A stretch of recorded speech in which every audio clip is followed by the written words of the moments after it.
नमस्कार किसान भाइयों, स्वागत है हमारे YouTube चैनल में। जैसा कि आप जानते हैं, हमेशा नवागत कृषि यंत्रों का बढ़ावा देने के लिए ये YouTube चैनल लगातार काम करता रहा। आज आपके बीच में 10वें सुपर सीडर लेकर आया जिसका कार्य प्रणाली प्रबंधन में बहुत ही अच्छा रहा है और टॉप शीर्ष कंपनियों में इसका स्थान है। किसान भाइयों नमस्कार।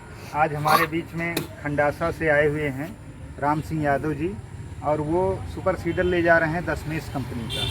दशमेश अपने कंपनी जो दशमेश कंपनी है अपने आप में बेमिसाल कंपनी है और सबसे बड़ी भारत की टॉप 10 कंपनियों में ये आती है। इसकी बनावट इतनी अच्छी है, इसकी पेंट क्वालिटी सबसे अच्छी है, इसका गियर बॉक्स नंबर 1 का है। और सुपर सीडर का मुख्यतः काम यही है कि फसल अवशेष प्रबंधन में ये अच्छा काम करती है।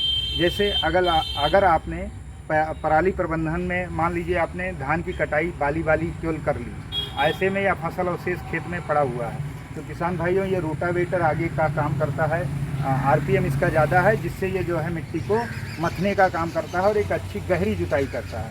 उसके बाद में इसमें तावे लगे होते हैं, बेलन लगा होता है और सीड ड्रिल नदी होती है, जिसमें खाद और बीज एक साथ आते हैं और एक प्रॉपर दूरी मेंटेन करते हुए बुआई करता चला जाता है। पहले खाद गिरती है, फिर बीज गिरता है एक निश्चित गहराई पर और एक निश्चित लाइन में। जब कोई फसल बोई जाती है तो उसका प्रोडक्शन सबसे ज़्यादा होता है और बीज की मात्रा कम लगती है, खाद की मात्रा कम लगती है और खेत की कोई तैयारी हमें नहीं करनी होती है ना। तो इस तरीके से ये कृषि की दिशा में एक नई क्रांति है। और मान के चलिए कि सुपर सीडर से हमारे पूर्वी उत्तर प्रदेश में अब बुआई बहुतायत शुरू हो चुकी है और किसान भाई जागरूक भी हो रहे हैं।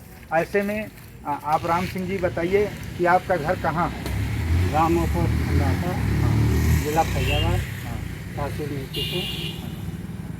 Mobile number 9721 360 630। हाँ, तो ये सुपर सीडर आपने इस कंपनी का क्यों विचार किया कि इसी दशमेश कंपनी का इसलिए मैंने चिन्हित किया सुना ये नंबर 1 कंपनी है, टॉप 10। अच्छा, ये सन 1977 ये बना रही थी। हाँ, सबसे पहले सुपर सीडर का काम दशमेश ने किया है। अरे वाह, देखिए हमारे किसान भाई कितने जागरूक हैं कि उन्होंने इसकी नींव को ही टटोल लिया कि कब इसकी स्थापना हुई और कैसे।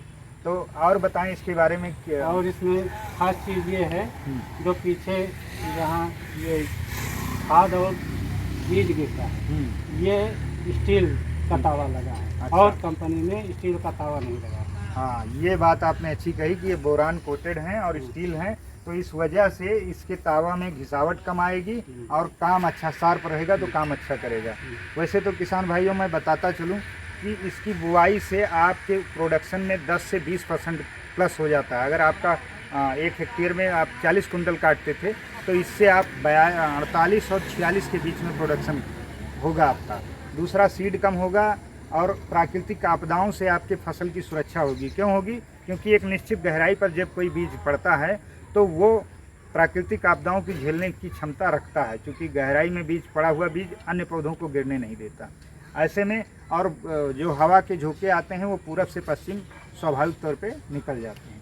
तो और कुछ इसके बारे में बताएंगे भी? और इसके बारे में ये जानकारी है, जो पराली है, पराली धीमे धीमे सड़ती है, इससे गेहूं की उपज बहुत ज़्यादा होगी। अच्छा, ये इन्होंने कहा जो पराली है उसको काटने पे वो नमी प्रॉपर बनाए रखेगी और एक सड़न पैदा करेगी, जिससे वो खाद का रूप ले लेगी। और सबसे बड़ी चीज़, सिंचाई की मात्रा हमें कम करनी पड़ेगी। अगर उस पराली को उसी में डाल दिया जाए तो वो सिंचाई कम करनी पड़ेगी और स्वाभाविक बात बहुत अच्छी और हमें माचिस लगाने की ज़रूरत नहीं पड़ेगी। तो धरती को माता कहा जाता है और माता का जो आवरण होता है वो प्रकृति की व्यवस्थाएं होती है, जैसे पेड़ हैं, घास हैं, फूस हैं। जब हम इनमें आग लगाते हैं तो मान लो अपनी माँ के आंचल में माचिस लगा रहे हैं, तो ऐसे में हम ये माने कि अपनी माँ को भी हम सुरक्षित कर रहे हैं इसके द्वारा, है ना। और स्वाभाविक बात है, हमें कभी भी अपने खेतों में माचिस नहीं लगाना चाहिए। ये जो किसान भाई कर रहे हैं, आप सीधा सा एक सवाल का जवाब दीजिए, ये किसी मिट्टी को 2-3 बार फूकें तो क्या होगा? वो उसमें कीटाणु और जो पलाई रहेगी खरपतवार वो हाँ। नष्ट हो जाएगी, हाँ। इससे खाद नहीं बन पाएगी। नहीं, अगर एक मिट्टी का इतना टुकड़ा ले लें और खूब गर्म भट्टी हो उसमें डालें तो क्या पक होगा? जाएगी मिट्टी, मिट्टी पक जाएगी। और अगर 2-3 बार डाल दें तो क्या होगा? बहुत पक जाएगी, बहुत पक जाएगी, यानी कि पत्थर टाइप हो जाएगी। तो अब बताओ, अगर हम अपने खेतों में माचिस लगा रहे हैं तो अपने खेत को क्या कर रहे हैं? बर्बाद कर रहे हैं, यानी वो बिल्डिंग बना रहे हैं, वहाँ खेती नहीं कर पाएंगे। तो इस तरीके से आप समझ लीजिए, हम अपने खेतों को अपने सुपर सीडर के माध्यम से बहुत अच्छी उत्पादन लेते हुए, और लागत कास्ट कम लगेगी, आपकी जो लगाने की क्षमता है, जैसे खाद कम लगेगा, बीज कम लगेगा, उत्पादन ज़्यादा होगा, लागत कास्ट कम आएगी, श्रमिक की आवश्यकता नहीं, खेत चाहे जैसी स्थिति में हो आप बुआई कर सकते हैं, पानी की मात्रा कम लगनी है, तो बहुत उपयोगी चीज़ है। तो आप अपने यहाँ जाके भाड़े पर भी इसको काम करेंगे, हाँ, केवल अपना भी काम करेंगे? नहीं, भाड़े पर। अच्छा, चलिए, बहुत अच्छा लगा आपसे बात करके। यदि कुछ और बोलना हो तो इस बारे में आप बोल सकते हैं। नहीं, कुछ नहीं बोलना। दशमेश कंपनी बहुत नंबर 1 टॉप कंपनी है। चलिए, धन्यवाद। किसान भाइयों, यह एक प्रेडिकल हमने खेत में किया है। इसमें जॉन डियर का ट्रैक्टर है, जिसमें आगे बैलेंस हमने ना होने के कारण एक बोरे में मिट्टी रख के किया है। क्योंकि सुपर सीडर का वजन अप्रॉक्स 10 कुंटल के आसपास होता है, और खाद बीज लेने के बाद वजन लगभग 11.5 कुंटल के आसपास हो जाता है। ऐसे में ट्रैक्टर का अगला हिस्सा अगर हल्का है तो उठने की संभावना ज़्यादा रहती है, इसीलिए ये जो है आगे वेट लगाया जाता है।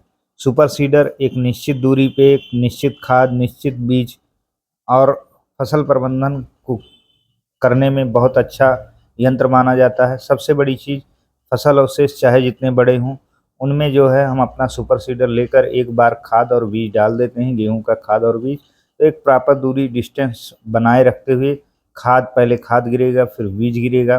और सबसे अच्छी बात, इसमें जर्मिनेशन परसेंटेज 100% तक का कवर करता है, जबकि जब छिटकवा से हम बोलते हैं तो जर्मिनेशन परसेंटेज 60 से 65 के बीच रहता है। इसमें खाद कम लगती है, बीज कम लगता है।